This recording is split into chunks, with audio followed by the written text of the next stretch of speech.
ఎందుకు అనుకుంటున్నాడు. అక్కడ ఆడవాళ్ళ శక్తి తెలియదు ఇంకా ఆయనకు. ఆడవాళ్ళ శక్తి చూపిస్తే మళ్ళీ కౌశిక్ రెడ్డి కూడా తిరిగాడు. మా దగ్గర ఎట్లా ఉంటే ఆడవాళ్ళు ఉన్నారంటే ఒక్కసారి వదిలితే చాలు, ఇక ఏముండవు పై మీద. భోజనం చేస్తాము, విలువని పేరెంటానికి వస్తాడు. ఎవడన్నా విలియం పేరెంటానికి ఎందుకు వస్తాడు? కాబట్టి గాంధీ గారి అనుమతి లేకుండా ఎవరింటికైనా, గాంధీ కాదు, గాంధీ కాదు, ఇంకెవరైనా పర్లేదు, ఎవరైనా ఇంటికి వెళ్ళాలంటే ఆ ఇంటిలో ఉన్నటువంటి ఓనర్ యొక్క అనుమతి అవసరం. ఓనర్ పర్మిషన్ లేకుండా మీరు ఆ ఇంటికి పోవడం అనేది పూర్తిగా చట్టబద్ధంగా అది విరుద్ధం అవుతుంది. కాబట్టి అందుకనే గాంధీ గారు చెప్పారు, నువ్వు వస్తాను కాబట్టి నువ్వు మంగళార్చన వాళ్ళ ఇంటికి పోతావని చెప్పాడు. కానీ మళ్ళీ ఈ రోజు మళ్ళీ అదే రెచ్చగొట్టే విధంగా నేను హరీష్ రావు గారిని అడుగుతా ఉన్నా. ఎందుకంటే హరీష్ రావు అంటే నాకు చాలా గౌరవం. మీరు హరీష్ రావు గారు ఇలాంటి సంస్కృతికి మీరు తెర లేపదలుచుకున్నారా? ఇలాగే రాజకీయం చేయాలి అని మీరు ఆలోచించుకుంటే మీరు స్టేట్మెంట్ ఇవ్వండి. దాని ప్రకారంగా నేను మళ్ళీ దాని జవాబు చెప్తాం. కాదు అనుకున్నప్పుడు మీరు అన్నట్టుగా ప్రాంతీయ విద్వేషాలకు తెరలేపింది ఎవరు? గాంధీ గారు ఒక ఆంధ్ర ఎమ్మెల్యే అని మీరు ఓట్లు వాళ్ళే కావాలి, వాళ్ళ దగ్గర బిజినెస్ ఉంటే వాళ్ళ డబ్బులు కావాలి, వాళ్ళతో బిజినెస్ చేయాలి. ఇప్పుడేమో వాళ్ళు ప్రాంతీయమని గాంధీ ఆంధ్ర వాళ్ళని చెప్పి అంటున్నారు. కాబట్టి మా ముఖ్యమంత్రి గారు కానీ మేము కానీ డిమాండ్ చేస్తున్నాము, ఇది పార్టీ నిర్ణయం అయితే మీరు పార్టీ ప్రకారంగా ప్రకటించండి.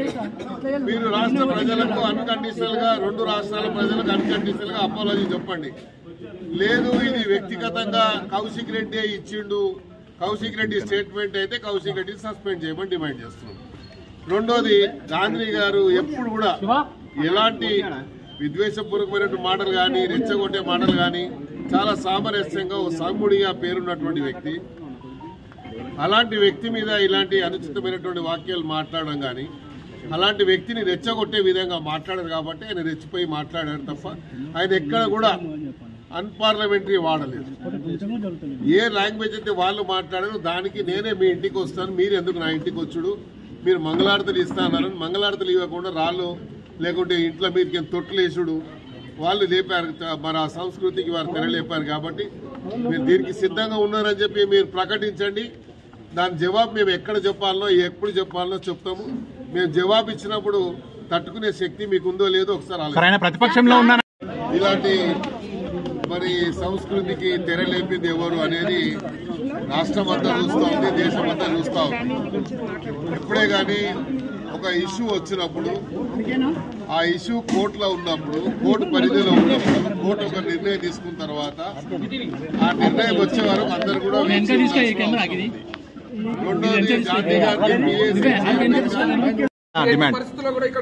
ఇప్పుడు కండువా ఇప్పుడు కట్టుకోవాలి, ఎప్పుకోవాలా లేదా అని ఎక్కడ లేదు, రాజ్యాంగం ఎక్కడ లేదు.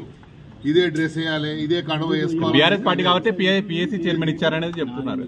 పిఎస్సీ చైర్మన్ ఇచ్చారు, పిఎస్సీ చైర్మన్ ఎలా ఇచ్చారు అంటున్నారు.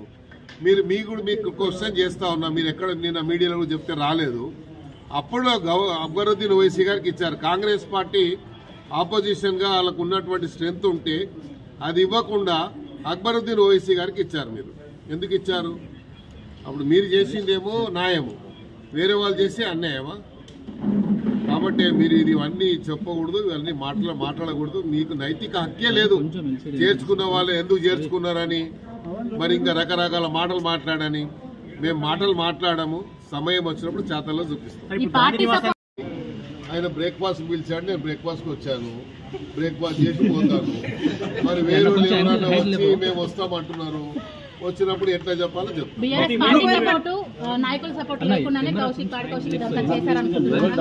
నేను చెప్తున్నా కదా, వాళ్ళు ఏం చేస్తున్నారంటే ఒక మనీ ఇది పెట్టి ఆయన రెచ్చగొడుతుంటే రెచ్చిపోతున్నాడు.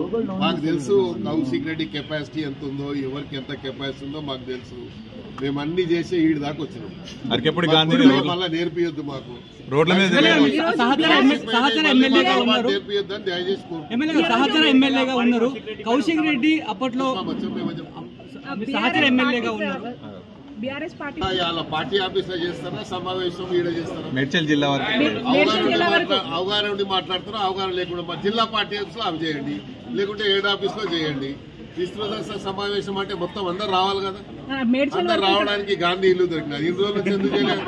హరీష్ రావు ఇల్లు లేదా, మరి ఇంకో ఇల్లు లేదా చెప్పండి. ఇప్పుడు మీరు సహచర ఎమ్మెల్యేగా గతంలో కూడా కౌశిక్ రెడ్డి గవర్నర్ మహిళ పైన ఆరోపణ చేశారు, అట్లనే ఇప్పుడు కూడా చేశారు. ఆయన వ్యాఖ్యలను ఎట్లా చూస్తారు? ఎందుకు ఆ రకంగా వైఖరి ఉంది? గవర్నర్ దాని గురించి ఏం మాట్లాడడం మీకు తెలుసు. ఆయన ఇచ్చిందని మర్చి పెట్టుకోని అది మాట్లాడారు. ఆడవాళ్ళంటే గౌరవం లేదు, ఆడవాళ్ళంటే గాజులు వేసుకునే వాళ్ళే అని అనుకుంటున్నాడు. కానీ ఆడవాళ్ళ శక్తి తెలియదు ఇంకా ఆయనకు. ఆడవాళ్ళ శక్తి చూపిస్తే మళ్ళీ కౌశిక్ రెడ్డి కూడా తిరగాడు. మా దగ్గర ఎట్లా ఉంటే ఆడవాళ్ళు ఉన్నారంటే ఒక్కసారి వదిలితే